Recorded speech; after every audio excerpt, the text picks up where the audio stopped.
36편 4절입니다. 그 말씀을 강의할 건 아니지만 다음 주에 암송 구절이기도 하고요. 그 말씀만 한번 같이 읽도록 하겠습니다. 시편 136편 4절입니다. 찾으셔서 다 같이 한 목소리로 읽겠습니다. 시작. 홀로 큰 기이한 일들을 행하시는 이에게 감사하라. 그 인자하심이 영원하미로다. 아멘. 하나님을 믿는 사람이라면 당연히 믿는 것이 여럿이 있습니다. 그 중에 하나가 기적입니다. 기적, 미러클. 왜냐하면 하나님을 믿는다는 것은 그분이 전능하신 분이라는 것을 믿는 것이고, 그렇다면 우리가 말하는 기적이라는 것이 가능하기 때문입니다. 실제로 성경을 보면 성경은 하나님께서 행하셨던 기적들을 수도 없이 기록을 하고 있습니다. 우리는 지난번 말씀인 사도행전 3장에서 나면서부터 다리를 쓰지 못하는 불구의 몸으로 태어나서 40년 동안을 고통스럽게 살던 한 병자가 예수 그리스도의 이름으로 일어나 걸으라 하는 베드로의 이 한마디 말에 즉각적으로 그리고 완전하게 치유되는 기적의 사건을 다루었습니다. 이 사건으로부터 시작해서 사도행전을 쭉 읽다 보면 계속해서 기적 기사들이 많이 나옵니다. 우리가 이것을 어떻게 이해하고 또 우리의 삶에는 어떻게 적용해야 될 것인가, 그 기적이라는 차원에서 한 번쯤은 포괄적인 말씀을 나눠야 되겠다는 생각이 들어서 오늘 그 기적에 대한, 기적이라는 이 주제에 대한 말씀을 주제 설교로 말씀을 나누겠습니다. 오늘 우리가 말씀을 통해서 주목하고자 하는 그 주제는 이런 것입니다. 기적에 대하여 성경은 어떻게 말하고 있는가 하는 것입니다. 여기 질문을 제가 그렇게 했어요. 성경이 기적을 어떻게 얘기하고 있는가? 우리의 경험이 기준이 아닙니다. 모든 삶의 모든 문제들과 과제들에 대해서 우리는 성경에 필요 충분한 답이 있다고 믿습니다. 성경이 모든 답을 가지고 있지는 않죠. 예를 들어 현대과학이 요구하고 있는 질문들에 대해서 성경에서 우리 답을 찾을 수가 없어요. 그러나 적어도 하나님에 관한 한, 또 하나님의 역사, 하나님의 액티비티에 관한 한 성경은 반드시 알아야 될 필요한, 그리고 충분할 만큼의 지식을 우리에게 제공하고 있죠. 그런 면에서 기적에 대해서도 성경이 기적을 어떻게 우리에게 이야기하고 있는가 하는 것을 말씀을 나눠보겠는데요. 두 가지 질문을 여러분이 염두에 두시고 이 말씀을 나누시면 될 것 같습니다. 첫째 질문은, 성경은 오늘날에도 기적이 일어나고 있다고 지지하고 있는가 하는 것입니다. 우리가 성경 말씀을 진리로 볼 때, 성경에 비추어 볼 때 오늘날에도 똑같은 기적들이 일어나고 있다고 성경이 말씀하느냐 하는 것이고요. 두 번째는, 우리는 그리스도인으로서, 신앙인, 믿는 사람들로서 기적을 구해도 좋은가 혹은 구해야 하는가 하는 질문을 하는 것입니다. 만일에 기적을 구하면 안 된다면 구하면 안 될 것이고, 구해도 되고 구해야 한다면 마땅히 구해야 하는 것이고, 정반대 상반되는 그런 결론이 나올 수 있기 때문이죠. 자, 먼저 첫 번째 질문을 같이 나누시면서 이 주제를 함께 나누시면 좋을 것 같아요. 오늘날에도 기적은 일어나고 있는가 하는 질문이에요. 더 정확하게는 성경이 오늘날에도 기적이 일어나고 있다고 지지하고 있는가 하는 것이죠. 우선 기적에 대한 정의를 내릴 필요가 있어요. 기적이 뭐냐 하는 것입니다. 여러분, 뭘 기적이라고 말합니까?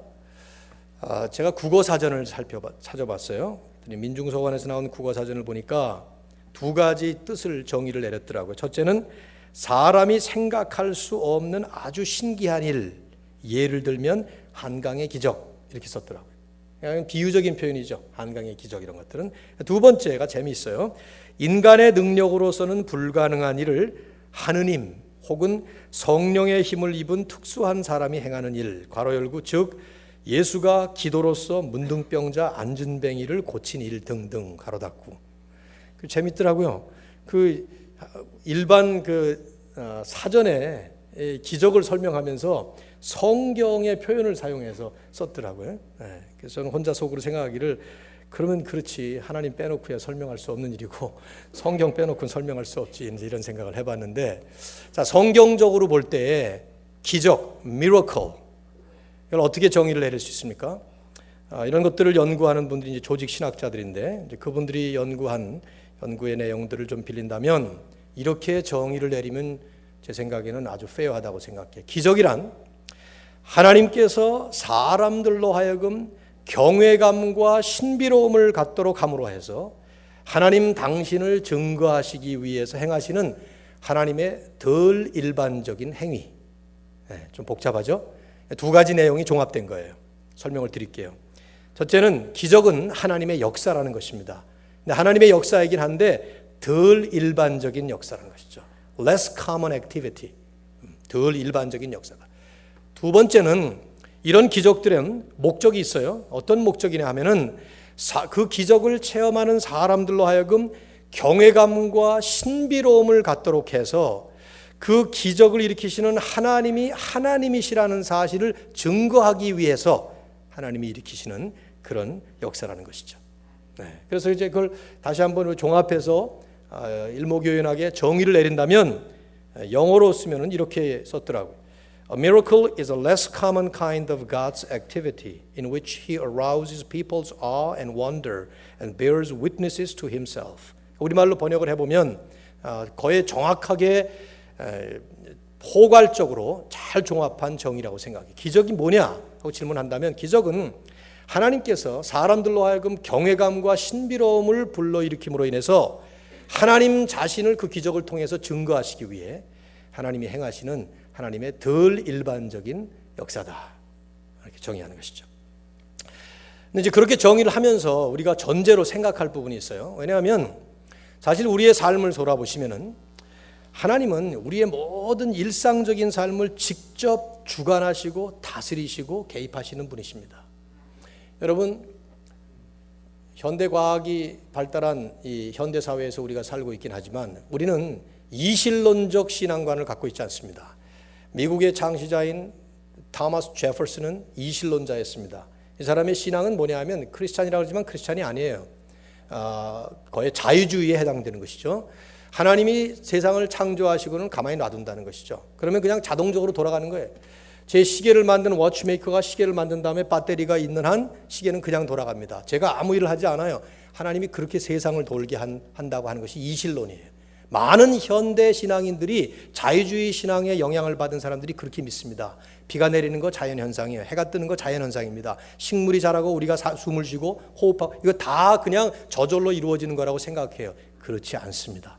성경은 분명하게 하나님이 의인과 악인에게 비를 내리셔요. 의로운 자와 불의한 자에게 햇빛을 비추십니다. 햇빛이 비춰지고 비가 내리고 멈추고 하는 거 다 하나님이 하시는 일이에요. 우리의 생명, 맥박에 고동이 치고 호흡이 있고 이거 하나님이 하시지 않으면 우린 죽습니다. 어린아이가 태어납니까? 우리 귀여운 애들 오늘 졸업했죠? 어린아이가 태어납니까? 하나님께서 직접 그 생명을 산모의 자궁에 임신시켜서 나오게 하는 하나님의 역사입니다. 우리는 그런 믿음을 가지고 보는데요. 이렇게 볼 때 세상에서 이루어지는 모든 것들, 세상 만물이 돌아가는 모든 것들은 다 하나님께서 하시는 일이에요. 성경의 히브리서 1장 3절을 보면 한 말씀 짤막한 구절이지만 아주 함축적으로 잘 표현했어요. 하나님은 능력의 말씀으로 만물을 붙들고 계신다. God sustains라는 표현을 썼어요. 하나님이 만물을 붙들고 계시. 이거 놔버리면 세상은 망가지는 거예요. 저 해도 얼어버리고 지구도 파괴됩니다. 하나님이 만물을 붙들고 계시는 것이죠. 로마서를 기록한 바울은 로마서의 그 탁월한 교리를 설명한 다음에 11장 36절에서 그런 말을 했어요. 만물이 주에게서 나오고 창조주시니까 그로 말미암고 그를 통해서 세상이 돌아가니까 그에게로 돌아감이라. 모든 만물의 만유의 주제가 하나님이시라는 것이죠. 그러므로 우리의 삶에서 이루어지는 크고 작은 모든 일들은 하나님의 역사예요. 그렇죠? 이걸 하나님의 섭리라고 합니다. 그런데 하나님은 종종 덜 일반적인 방법을 통해서 하나님의 일을 일하십니다. 그 목적과 그 결과가 사람들로 하여금 놀라움과 두려움과 신비로움을 느끼게 해서 그래서 하나님이 하나님이시라는 사실을 증거하시기 위해, 선포하시기 위해서 그런 일을 하신다 이거죠.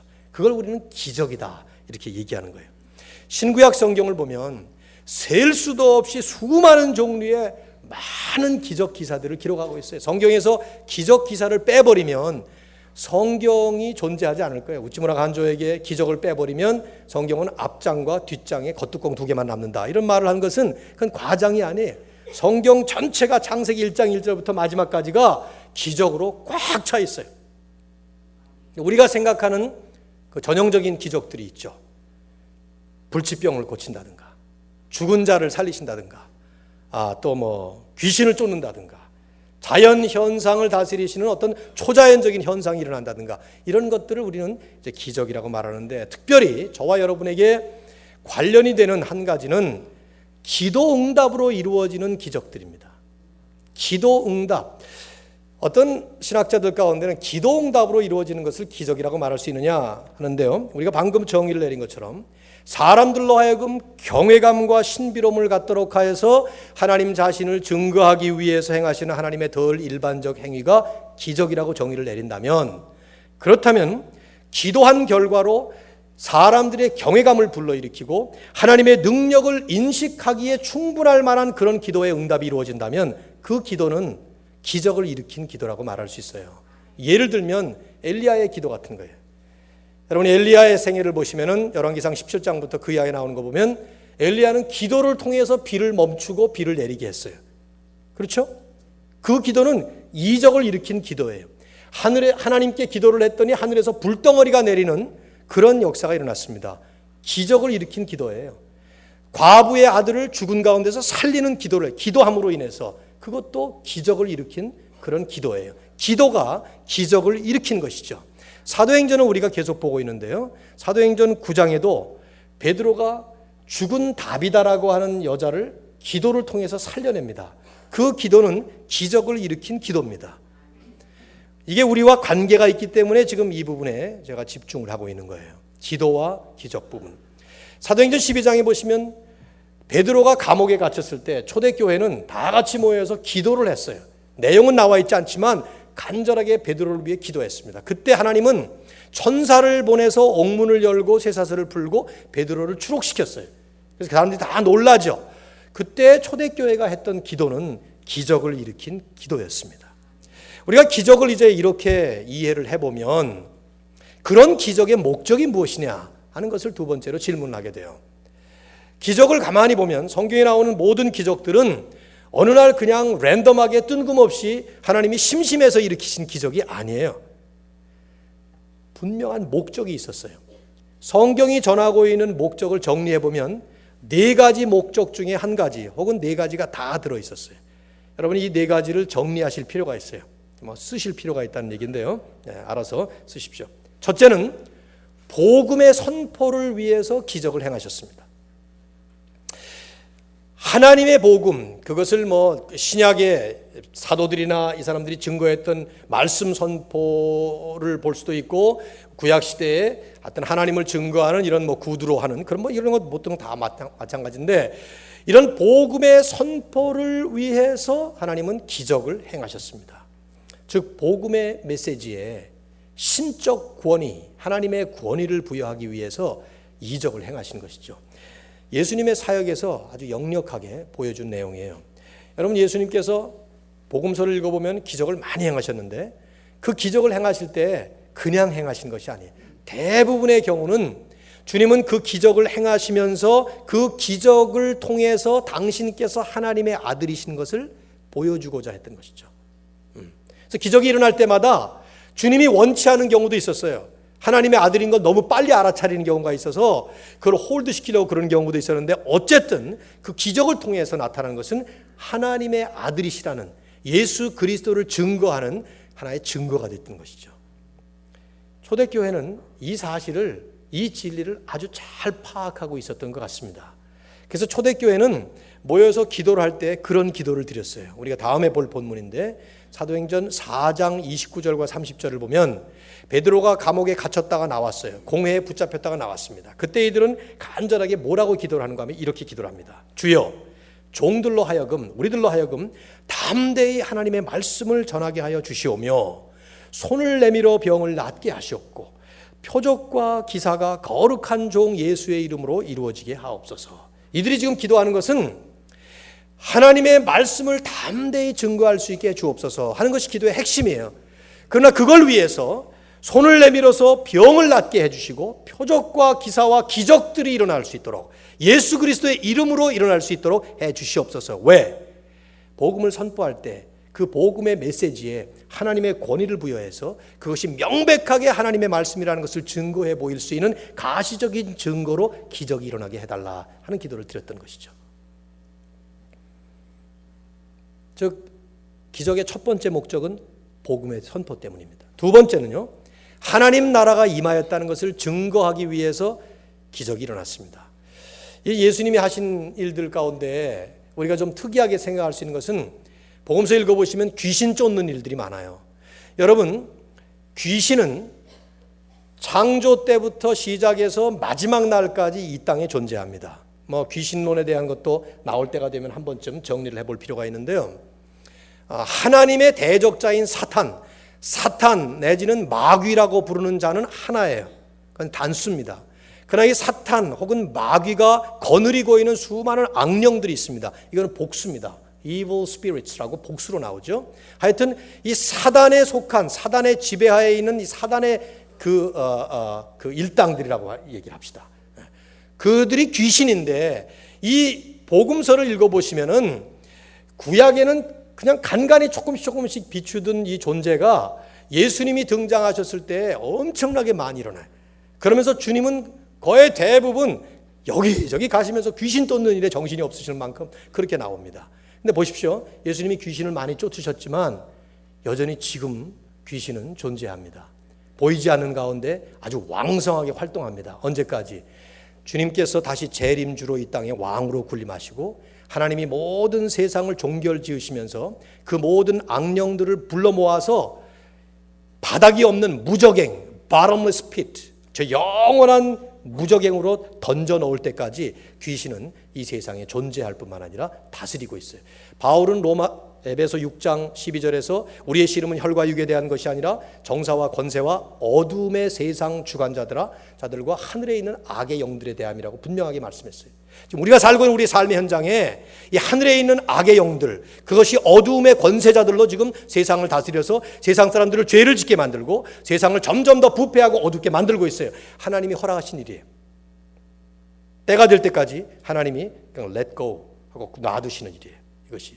근데 보시면은 예수님이 오셔가지고 그 귀신들을 쫓아내셨는데 왜 그렇게 하셨는가? 쫓아내셨다면 어째서 귀신이 아직도 있는가 하는 질문을 해보게 되는데 간단해요. 주님께서 귀신을 쫓으시면서 하셨던 일은 딱 하나입니다. 하나님의 나라가 이 땅에 임하셨다는 것을 보이기 위한 것이었어요. 그래서 마태복음 12장 28절에 보면 주님은 이런 말씀하셨죠. 내가 성령을 힘입어 귀신을 쫓아내는 것이면 하나님의 나라가 이미 임하였느니라.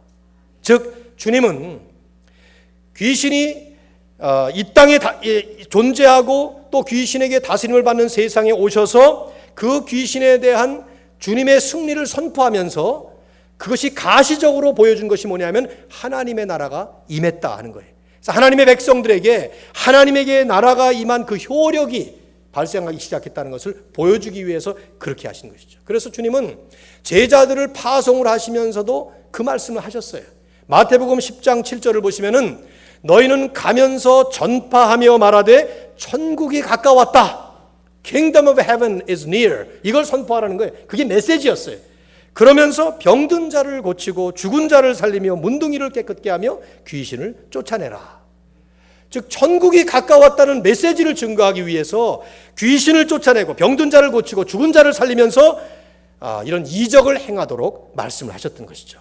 즉 이적의 목적 가운데 두 번째 목적은 하나님 나라, 천국이 임했다는 것을 보여주기 위한 목적이 있었다는 얘기예요.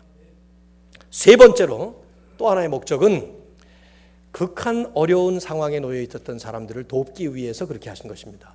이걸 하나님의 입장으로 우리가 다시 환원해서 설명한다면 하나님의 사랑과 자비와 긍휼의 마음 때문에 이적을 행했습니다. 여러분 복음서에서 예수님께서 이적을 행하실 때 어떨 때는 마지못해서 행하시는 듯한 인상을 보여준 적이 여러 번 있어요. 예를 들어 가나안 여인이 귀신 들린 땅을 데리고 왔을 때 고쳐달라 그러니까 예수님이 뭐라고 그러셨죠? 기억나세요? 내가 이스라엘의 잃어버린 백성들을 위해서 보냄을 받았지 너희들을 위해서 아니다. 그러니까 주님이 3년 동안 팔레스타인에 오신 것은 주님은 그 이방 지역을 나가신 적이 없어요. 그 변방에서만 왔다 갔다 하셨지만은 주로 유대 지역에서만 계셨다 이 말이죠. 갈릴리와 그 왔다 갔다 거기만 하셨어요. 실제로 그게 사실이에요. 주님이 3년 동안 하셔야 될 일은 그 일이었거든요. 그래서 너희들은 내가 할 일이 아니다 그러면서 거부하시려고 그러는데 자꾸만 요청을 하니까 그러면서 뭐라고 그러죠?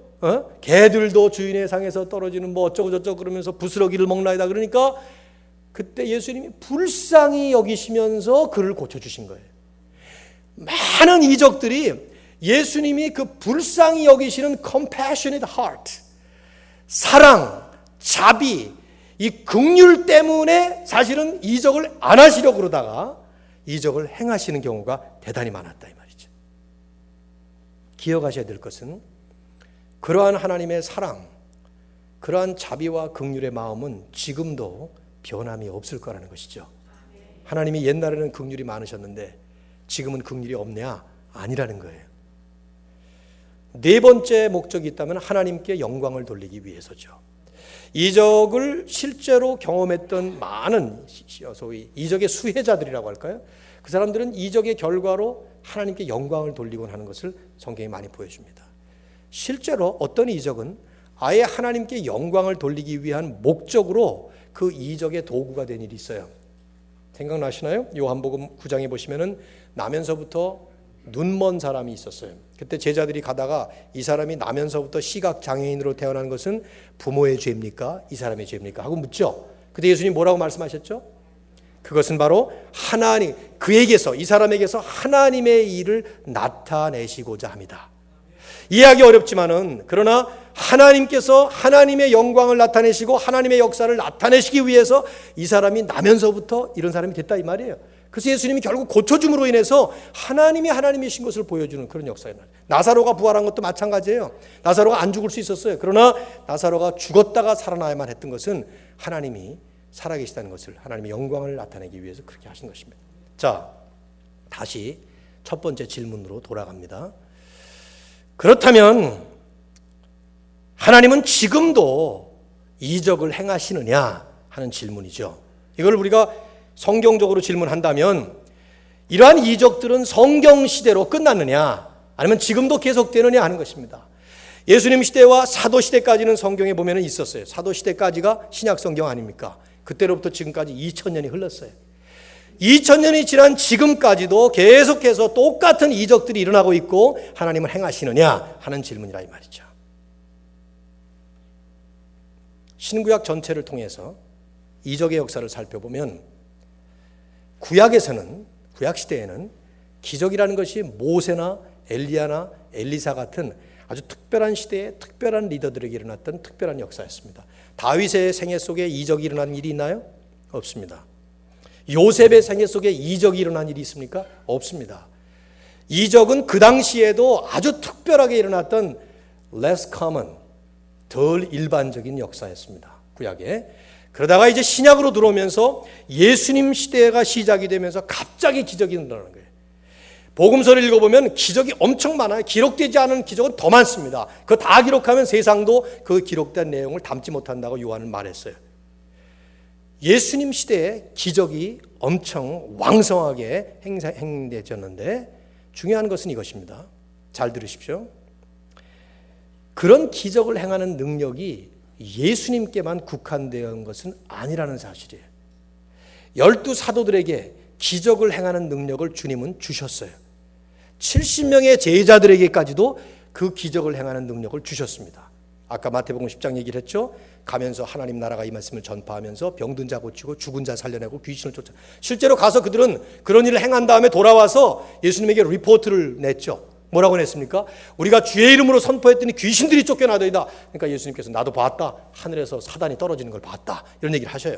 실제로 증거한 얘기들이라 이 말이죠. 그렇기 때문에 주님이 떠나가신 후에 초대교회 시대에는 당연히 이 사도들이, 제자들이 많은 이적을 행했어요. 근데 자세히 보시면은 초대교회 시대에 모든 이적들이 분명히 사도들에게 집중된 모습이 역력하지만, 그러나 자세히 보시면 사도들 외에 다른 사람들을 통해서도 이적을 행하셨어요. 사도행전 8장을 보시면 빌립이라고 하는 평신도는 사마리아에 가서 복음을 증거할 때 많은 표적과 기사를 행했다고 분명히 나오죠. 그렇죠? 여러분이 서신서를 면밀히 검토해 보면 갈라디아서 3장 5절 같은 데를 보면 사도들이 없는 많은 교회에 이적들이 있었음을 성경이 암시합니다. 갈라디아 3장 5절을 보면 이런 말씀이 있어요. 너희에게 성령을 주시고 너희 가운데서 능력을 행하시는 이의 일이 일어나지 않았느냐. 그 능력을 행하는, 즉 work miracles, miracle workers, 그런 말인데요. 무슨 말이냐면 갈라디아라고 하는 곳은 아주 넓은 지방이에요. 우리처럼 한 교회가 아니고 아주 많이 퍼져 있는 그런 지방에 갈라디아라는 회람 서신을 보냈죠. 돌아가면서 읽으라고. 그때 사도 바울은 이 갈라디아 교회에게 편지를 쓰면서 너희들 가운데서 능력을 행하는 일이 하나님의 역사가 있지 않았냐. 그 말씀은 사도들이 없는 교회였는데도 불구하고 많은 이적이 행사되었다는 것이죠. 정말 중요한 본문은 고린도전서 12장이에요. 10절과 28절을 보면 여러분이 잘 아시는 대로 고린도전서 12장에는 성령의 은사들이 기록되어 있습니다. 그런데 그 가운데 어떤 은사가 있는가 하면 능력 행하는 은사, 우리말에 그렇게 번역이 되는데 영어 성경에 보면 miraculous power, 이적적인 능력 이런 말이고, miracle workers, 이적 행사자 이런 말인데, 고린도 교회라고 하는 특수한 교회에만 있었던 특별 상황이 아니에요. 그 고린도전서 12장의 말씀은 교회가 그리스도의 몸이라고 비유할 만큼 많은 지체들을 가진 그리스도의 몸이라는 교회론을 설명하면서 그 말씀을 하신 겁니다. 그럴 때 은사들 가운데 하나가 능력을 행하는, 기적을 일으킬 수 있는 이적이 있었다고 하는 사실은 그 이적이 어디에만 국한되지는 않았다는 것을 우리에게 보여주는 것입니다. 물론 신학의 한 이론 가운데, 복음주의 신학자들 가운데는 이제는 기적은 끝났다, 사도시대 이후에는 더 이상 기적은 없다, 이렇게 주장하는 극단적인 사람도 없지 않아 있습니다. 그러나 대부분의 복음주의 신학자들은 그렇게 보지 않습니다. 사도시대에 특별히 많은 기적적인 능력의 사역들이 집중되었던 것은 사실이지만, 그러나 그들의 사후에 교회 역사가 진행이 되면서 기적이 사라진 것은 아니라 이 말이죠. 오히려 사도시대에 그렇게 기적이 왕성하게 행해졌던 그 사건, 그리고 그 사실은 그것이 앞으로 교회 시대가 시작되면서 성령의 주도 아래 진행되는 교회 시대를 성령의 능력의 역사가 일어날 것을 예견한 듯이 보여주는 그런 모델로 보는 것이 훨씬 더 합당한 성경의 해석이에요. 무슨 말이냐 하면 지금도 여전히 기적은 행해지고 있다는 사실입니다. 논리적으로 볼 때, 여러분, 논리적으로 우리가 믿는 하나님이 절대 능력을 가신 전지전능하신 하나님이시라면 그 하나님이 옛날에는 기적을 일으키실 수 있었고 지금은 기적을 일으키실 수 없다라고 믿는 것은 이건 지극히 비논리적인, 비상식적인 얘기입니다. 아주 잘못된 상식이죠. 물론 성경이 완성이 됐어요. 그래서 하나님께서 하나님의 나라를 우리에게 계시하시는, 복음을 우리에게 계시하시고 선포하시는 그 계시의 수단인 성경이 완성이 되어 있기 때문에 더 이상 계시의 수단으로서의 기적은 일어날 필요가 없겠죠. 그러나 말씀드린 것처럼 복음 선포의 수단으로서 하나님이 기적을 일으키셨다면, 아까 목적의 첫 번째로 얘기한 것처럼 여전히 지금도 복음 선포를 위해서 필요하다면 하나님은 기적을 일으키실 수가 있고 일으키시는 분입니다. 저는 선교사님들을 통해서 이 복음의 불모지, 복음의 황무지와 같은 미개한 지역에 들어가서 처음 복음이 선포될 때 선교사들에게, 특별히 개인적으로 자기에게 무슨 능력이 있거나 은사가 있었던 사람들도 아닌데, 그 복음 선포 때문에 놀라운 이적적인 역사를 체험하는 이야기를 많이 듣습니다. 물론 많은 보고들이 상당히 과장되어 있고 왜곡되어 있고 또 그 과정 속에서 많이 뒤틀려지는 것도 사실이에요. 참 아쉬운 일이죠. 그러나 분명한 사실은 그런 선교지에서 하나님의 역사가 그렇게 특별한 방법으로 일어나는 것은 복음 선포의 핵심 때문에 그래요. 그것이 여전히 지금도 대한민국 초대교회사에도 마찬가지예요. 특별히 그 네 가지 목적 중에 세 번째, 어려운 상황을 돕기 위해서 하나님께서 기적을 일으키시지 않으면 도저히 불가능한 그런 상황 속에서 간절히 매달릴 때 하나님이 불쌍히 여기시고 사랑의 마음, 긍휼의 마음, 자비의 마음으로 지금도 하나님은 똑같은 마음을 가지고 계실 텐데 얼마든지 기적을 일으키실 수 있고 기적을 일으키시겠죠. 이제 여기에서 우리는 그 두 번째 질문을 또 하게 돼요. 그렇다면 오늘날 우리는 신앙인으로서 기적을 구해도 좋은가? 기적을 구해야 하는가? 하는 질문이에요. 무슨 말이냐면 오늘도 여전히 하나님께서 기적을 행하실 수 있고 행하신다 하는 얘기와 그러므로 우리가 하나님께 기적을 요청한다 하는 얘기는 전혀 다른 별개의 문제입니다. 이것이 사실은 오늘 설교의 핵심인데 보세요. 성경을 우리가 가만히 보면 주님은 기적을 구하는 자들을 책망하신 인상이 역력해요. 기적을 구하는 행위를 주님은 나무라신 적이 상당히 많아요. 받아 쓰시겠어요? 여러분 성경 구절을 마태복음 12장 39절, 16장 4절, 마가복음 8장 12절, 누가복음 11장 29절, 요한복음 4장 48절, 12장 37절. 한 번만 더 부를게요. 마태복음 12장 39절, 16장 4절, 마가복음 8장 12절, 누가복음 11장 29절, 요한복음 4장 48절, 12장 37절. 이 6개의 성경 구절은 공통점을 하나 가지고 있어요. 뭐냐 하면은 예수님께서 기적을 구하는 것을 책망하셨거나 비난했던 본문들이에요. 보시다시피 마태, 마가, 누가, 요한이 공통적으로 적고 있습니다. 다 상황이 틀려요. 대상이 틀립니다. 그런데 공통점은 뭐냐 하면 기적을 구하는 사람들에게, 이적을 구하는 사람들에게 아주 신랄하게 책망을 하셨거나 비난하셨던 내용들이에요. 그런데 여러분이 더 자세히 보셔야 돼요. 그 본문을 자세히 보시면은 이 책망하신 내용의 그 상황적인 문맥을 보면 언제나 잘 들으세요. 이들은 예수님을 비난하기 위해서 기적을 구했던 사람이었던가? 바리새인 같은 사람들, 예수님을 시험하기 위해서 표적을 보여주시오, 그럴 때 책망하셨던가? 아니면 전혀 신앙이 없는 불신앙으로 가득 찬 군중들에게 주님께서는 그 신앙이 없는 그 사람들을 향해서 기적을 구하는 그들의 마음을 책망하신 거예요. 단 한 번도 복음서에 보시면은 믿음으로 주님께 나와서 믿음 때문에 주님께 기적을 구하는 사람들을 나무란 적이 없어요. 믿음 때문에 주님께서 그들에게 기적을 행해 주셔야만 내가 이 문제를 해결할 수 있다, 그래서 병을 고쳐달라든가 귀신을 쫓아내달라든가 그렇게 구하실 때마다 주님은 한 번도 그들을 나무라셨거나 내쫓은 적이 없습니다. 오히려 뭐라고 말씀하셨죠? 믿은 대로 될지어다, 그러면서 그 기적을 행사하셨어요. 우리가 이걸 잘 보셔야 합니다. 왜냐하면 성경이 우리에게 기준이기 때문이죠. 지금도 여전히 2000년이 지났지만 2000년 전의 상황을 적고 있는 성경이 여전히 우리에게는 기준이기 때문이에요. 기적을 구하는 동기와 목적이 지극히 중요해요. 만일 하나님께서 허락하신 하나님의 뜻에 합당한 건전한 목적을 위해서 기적을 구한다면 그렇게 구하는 것은 결코 잘못으로 볼 수가 없어요.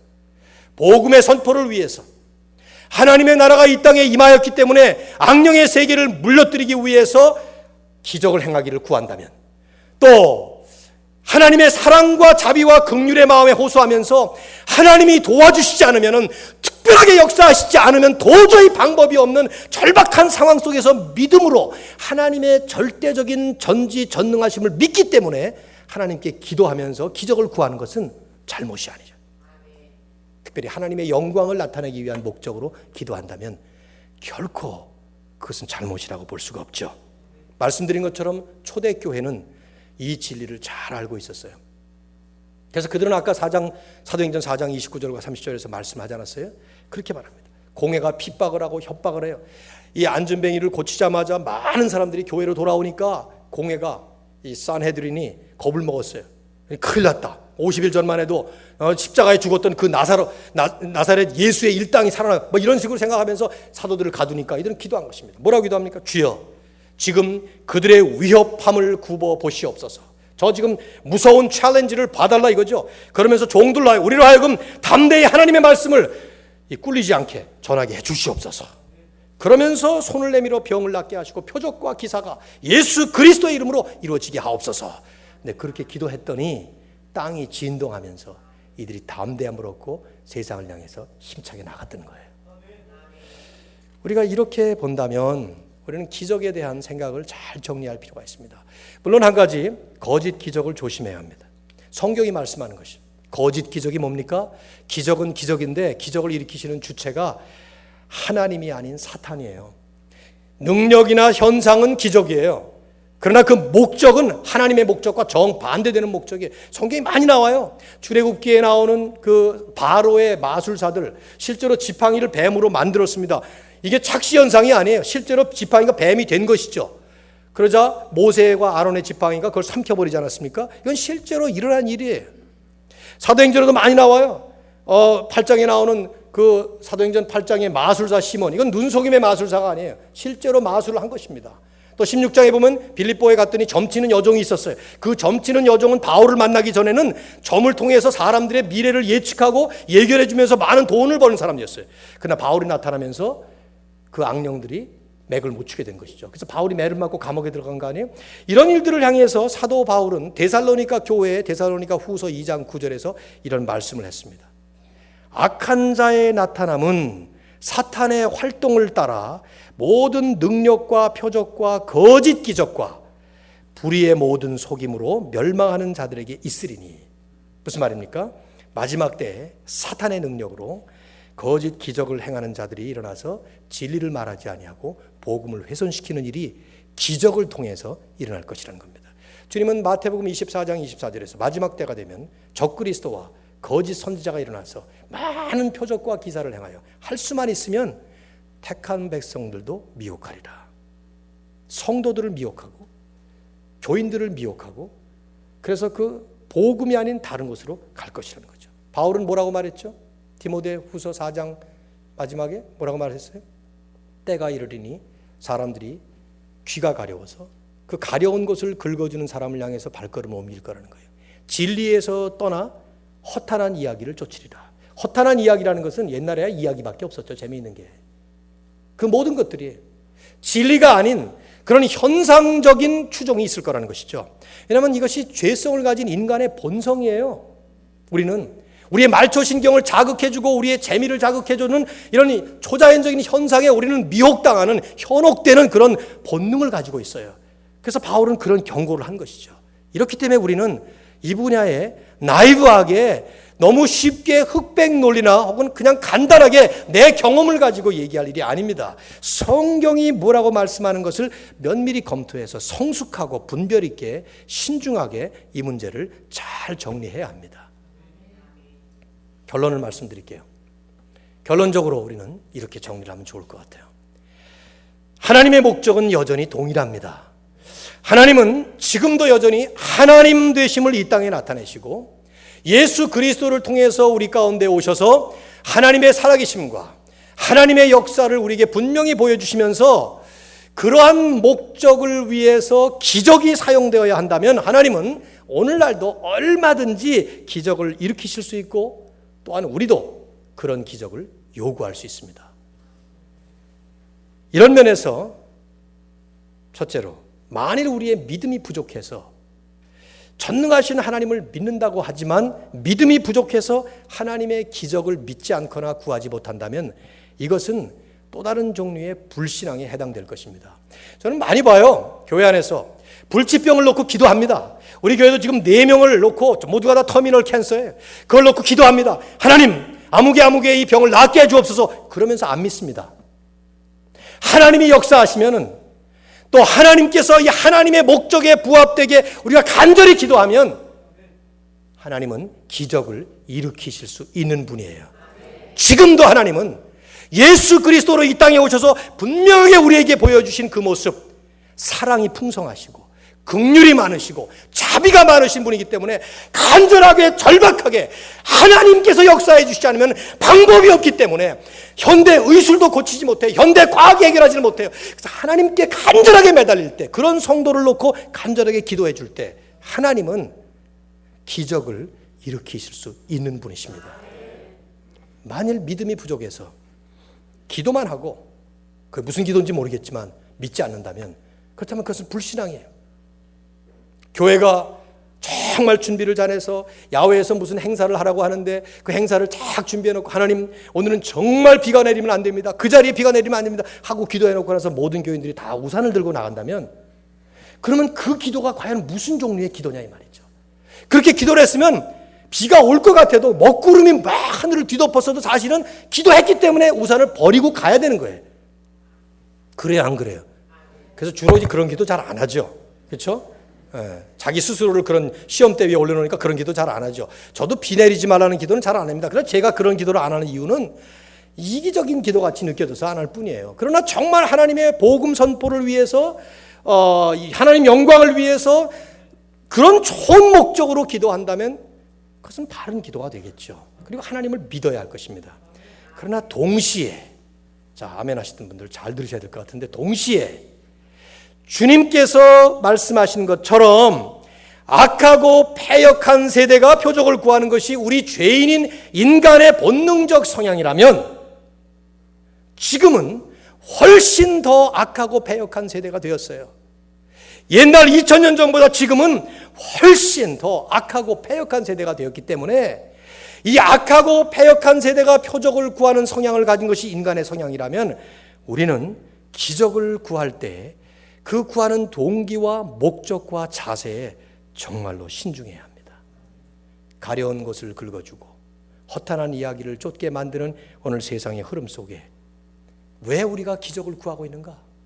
만일 우리가 전하는 복음이 충분치 않다고 생각해서 기적적인 현상을 요구한다면 아주 잘못된 것이죠. 만일 우리에게 오신 예수 그리스도 한 분으로 불충분하기 때문에 우리가 기적을 요구해서 뭔가를 더 요구한다면 그것도 악하고 패역한 또 한 모습이 되는 것이죠.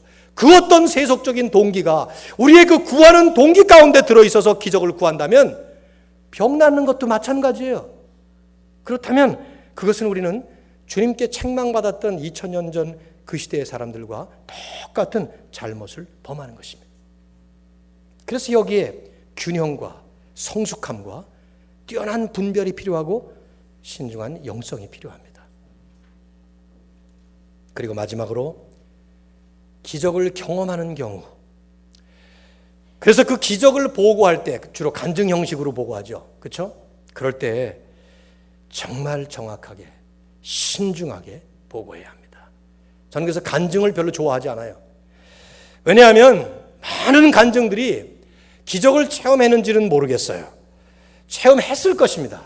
저도 제 삶 속에 그런 일들을 몇 번 체험했습니다. 그러나 한 번도 나누지 않습니다. 왜냐하면 그것을 나누는 순간 대중 앞에서 사람들의 그 모습을, 스포트라이트를 받으면서 그런 일들을 계속 반복적으로 간증을 해나갈 때 우리의 성향은 과장을 시키거나 이것을 왜곡시키면서, 물론 동기는 더 멋지게 드라마틱하게 그것을 레프레젠트 하고 싶은 생각 때문에 그래요. 그러나 그게 문제예요. 왜냐하면 성령께서 그 기적의 역사를 그런 식으로 역사하신 것은 내가 첨가하지 않아도, 또 그것을 과장하지 않고 그렇게 해야 되는 것은 성령이 그렇게 원하셨기 때문에 그렇게 한 거예요. 덜 드라마틱해도, 그 덜 극적이라 하더라도 그냥 그대로 있는 그대로 가감 없이 그것을 보고해야 되는 것이 우리가 신중하게 취해야 될 자세인 것입니다. 하나님이 대단히 후회하실 것 같아요. 간절하게 구해서 기적을 일으켰더니 그 다음에 망가지는 거예요.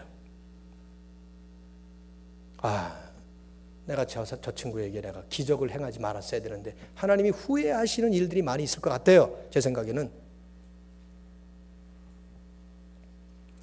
오늘 우리는 의학의 치료라든가 일상적인 일 가운데서 일어나는 모든 것도 하나님의 섭리라는 것을 믿으셔야 합니다. 오늘 여기 오면서 저는 기도했어요. 하나님, 오늘 가서 말씀 잘 증거하고 주일 예배 잘 드리고 돌아가게 주시옵소서.